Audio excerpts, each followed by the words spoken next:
रोटी, कपड़ा और मकान मांग रहा है हिंदुस्तान। और आज की तारीख में आप हिंदुस्तान को देखेंगे तो हिंदुस्तान का एक बड़ा वर्ग आज भी रोटी, कपड़ा और मकान के लिए संघर्ष कर रहा है। धन और धरती बट के रहेगी, भूखी जनता चुप न रहेगी, यह समाजवादी आंदोलन का नारा था। और आज की दृष्टि से अगर आप उसको देखेंगे, आज के समय से उसको आप देखेंगे, तो आज भी हिंदुस्तान में एक बड़ा वर्ग है जिसके पास जमीन नहीं है, जिसके पास अपना खेत नहीं है, जिसके पास पैसे नहीं हैं, और इसलिए समाज में इसका बंटवारा बराबरी से होना चाहिए। ये सिद्धांत समाजवाद ने दिया। समाजवादी आंदोलन के नारे थे, डॉक्टर लोहिया का फरमान, रेल का डिब्बा एक समान। समाजवादी आंदोलन के नारे थे, जब तक भूखा इंसान रहेगा धरती पर तूफान रहेगा। आज इस कोरोना संकट में भी आप देख लीजिए, जो तूफान पूरे हिंदुस्तान में आपको दिख रहा है, वो पैदल चलते हुए मजदूर, वो माताएं बहनें, वो मासूम बच्चे, वो श्रमिक वर्ग जो अपने खून पसीने से बड़ी बड़ी इमारतें बनाता है, वो मजदूर जो गर्मी की दोपहरिया में आपको खींचकर आपके घर पहुंचाता है, अपना श्रम, अपना पसीना बहाता है। आज वो मजदूर वर्ग हजारों किलोमीटर पैदल चलने के लिए मजबूर है। आज वो मजदूर वर्ग एक एक रोटी के लिए तरस रहा है। उसके पास आज भी जीवन जीने का साधन नहीं है। जिन्होंने शहरों को बनाया, जिन्होंने राष्ट्र का निर्माण किया, जिन्होंने इस राष्ट्र के निर्माण में अपना खून पसीना बहाया, आज उनको घर जाने के लिए टिकट नहीं मिल पा रहा है। उनको ट्रेन की जरूरत है, वो ट्रेन नहीं मुहैया कराई जा रही है। तो कहीं ना कहीं ये दिखाता है कि जो पूरी व्यवस्था है, जो सरकार है, उसकी सोच पूंजीपतियों के लिए है, उसकी सोच बड़े वर्ग के लोगों के लिए है।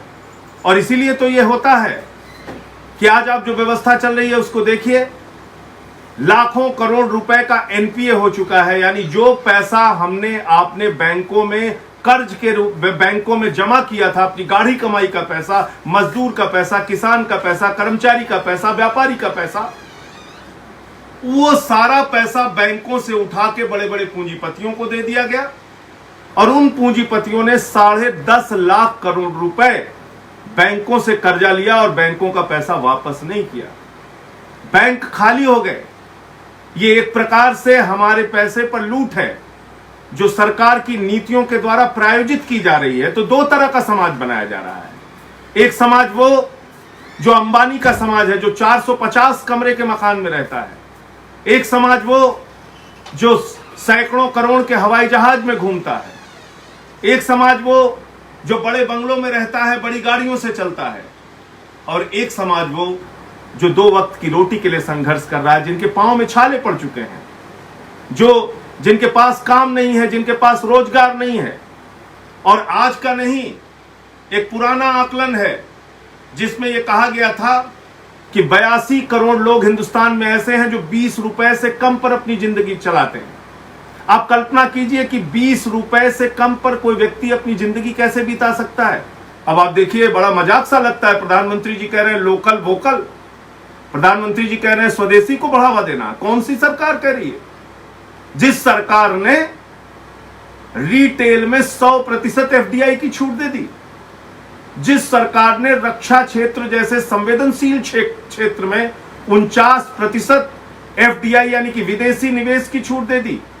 आज हिंदुस्तान में बिस्कुट लेना हो विदेशी, पानी लेना हो विदेशी, चिप्स लेना हो विदेशी, शरबत लेना हो विदेशी, सब्जी लेना हो विदेशी, आटा लेना हो विदेशी, चावल लेना हो विदेशी। यानी खाने पीने, पहनने ओढ़ने से लेके सब कुछ इस देश के अंदर, हवाई जहाज से लेके सुई तक सब कुछ विदेशी मिल रहा है।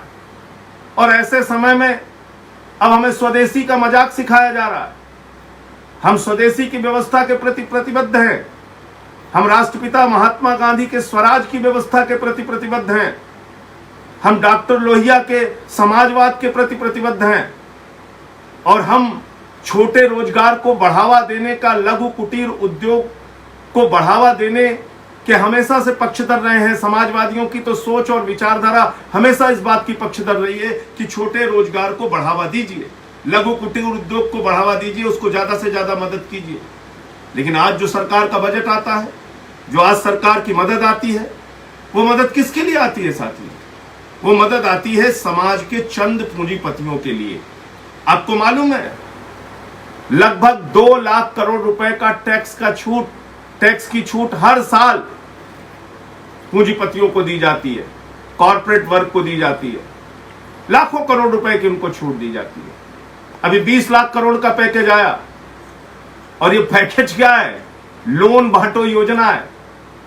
कह रहे हैं एमएसएमई सेक्टर को 3 लाख करोड़ रुपए का हम कर्जा देंगे। कर्जा देना कोई सीधी सहायता तो है नहीं। कर्जा देना तो कान घुमा के पकड़ के आपने मदद की और हम कर्जा लेंगे क्यों? एमएसएमई सेक्टर में यानी मध्यम कुटीर लघु उद्योग चलाने वाले लोगों के सामान की मांग अगर बाजार में होगी, तभी वो लोग कोई कर्जा लेंगे, तभी वो अपना उत्पादन करेंगे। लेकिन नहीं, मांग तो है नहीं बाजार में, अर्थव्यवस्था ठप पड़ी है। वित्त मंत्री जी कह रही हैं हम 3 लाख करोड़ रुपए का कर्जा देंगे। फिर कहा साहब 50 लाख पटरी वालों को, रेडी वालों को हम 10-10 हजार रुपए कर्जा देंगे। अरे रेडी पटरी वालों को कर्जा देके आप उनको कैसे मजबूत कर सकती हो? तो पहले से उनकी कमर टूटी हुई है। इस वक्त जरूरत थी बाजार में मांग पैदा करने की, खरीद की मांग पैदा करने की, और वो तब होगी जब सीधे आर्थिक सहायता गरीब के खाते में आएगी। वो तब होगी जब सीधे आर्थिक सहायता मजदूर के खाते में आएगी। आप उनके खाते में डायरेक्ट पैसा देंगे, तब वो बाजार में कुछ खरीदने के काबिल होंगे और उससे अर्थव्यवस्था का पहिया आगे बढ़ेगा।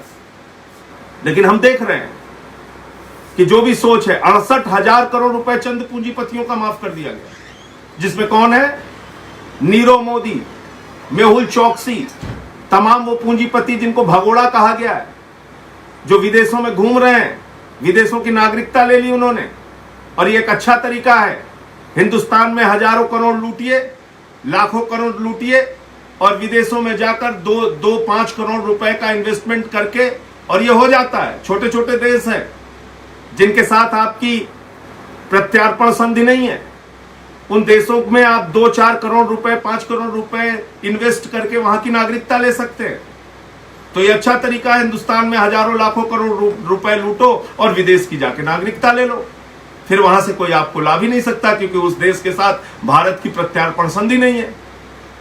तो कुल मिलाकर आज भी हम लोगों को सोचना होगा, विचार करना होगा कि डॉक्टर लोहिया का संदेश, मधुलिमे जी का संदेश, राजनारायण जी का संदेश, समाजवादी नेताओं का संदेश, कर्पूरी ठाकुर जी का संदेश, उनका जीवन, उनका विचार, उनका रहन सहन, आज उसकी प्रासंगिकता है कि नहीं है, एक बड़ा सवाल है जिसके बारे में हमें सोचना पड़ेगा।